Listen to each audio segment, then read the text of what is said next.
будет обзор на фингерборд. Ну, мне скажете, да ты уже задолбал своими фингербордами. Но это не простой фингерборд, потому что мне понадобится монетка.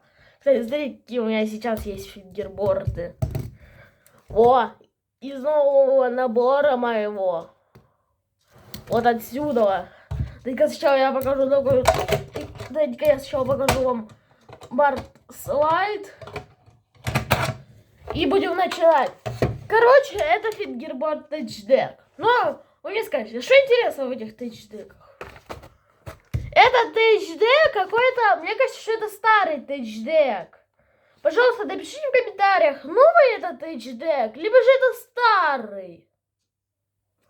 Вот, знаю вас, вы там эксперты, скажите, просто зеркальте эту картинку и поймите, старый это тейчдек, либо же это новый. Это, короче, круг эта серия.